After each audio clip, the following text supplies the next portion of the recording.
Aujourd'hui, je vous montre une façon rapide et économique de décorer votre table pour le temps des fêtes. Bonjour tout le monde, c'est Nathalie de nellydesign.com. Déjà le 10e jour des 12 bricots de Noël et aujourd'hui, on va faire des sapins dans lesquels on va pouvoir mettre une petite lumière à l'intérieur pour pouvoir décorer votre table et faire un joli centre de table rapide et économique.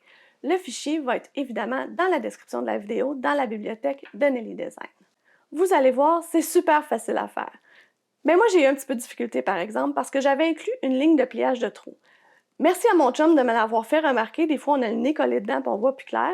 Mais je vous ai quand même laissé la vidéo avec toutes mes péripéties qui, vous allez voir, vous allez rire un peu. Puis s'il vous plaît, profitez-en, riez, regardez mes péripéties. Je suis certaine que vous allez avoir beaucoup moins de difficultés que moi. Donc, dans Design Space, on va aller télécharger le fichier précédemment sauvegardé quand vous avez téléchargé de la bibliothèque de Nelly Design.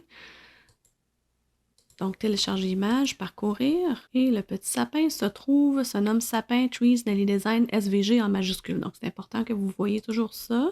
Et là, vous avez les deux petits sapins. On clique sur télécharger.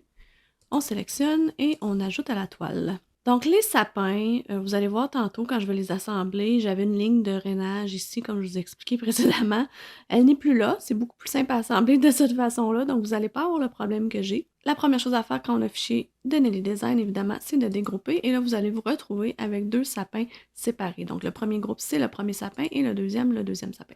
La seule chose à faire ici, c'est au lieu de découpe de base, on va aller signifier que ces petites lignes-là, ces petites fioritures-là que j'ai dessinées, on les veut à dessiner.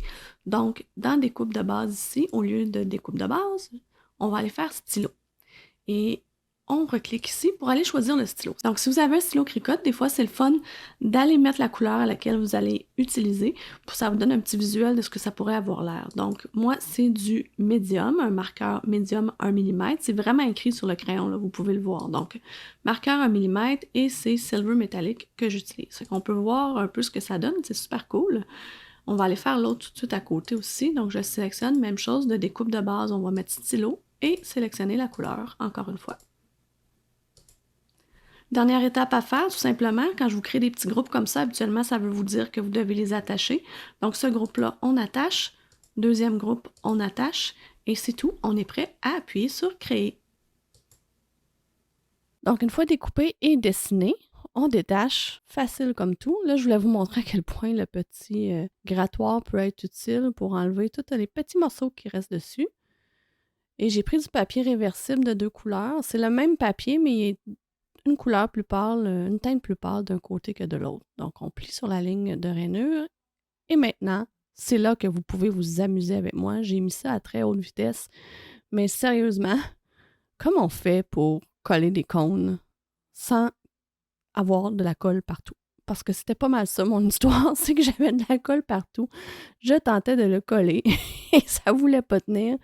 Je sais, vous allez me dire, prendre de la colle chaude, mais je voulais pas faire des gros motons et risquer de le coller de travers. Donc, j'appuyais sur le rebord, j'utilisais mon petit outil Cricut et ça a fini par coller. Le deuxième, je me suis dit, hey, je vais rouler avant, je vais lui donner sa forme, ça va bien aller. Alors, on roule, je suis toute motivée. Et non, ça tient pas. Ça veut coller à moitié. Donc, avec un peu de patience et un peu d'humilité, vous voyez qu'il n'y a rien de parfait dans la vie, même si on en fait souvent, on peut avoir de la difficulté. Il n'y a pas de problème, il faut savoir rire de soi dans la vie. Mais on finit toujours par arriver au bout de nos peines.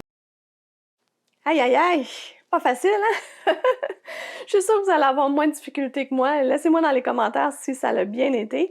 Et demain, on va tester du Infusible Ink. Et quand la vidéo va être publiée, je vais vous la mettre juste ici. Alors à demain! Bye bye!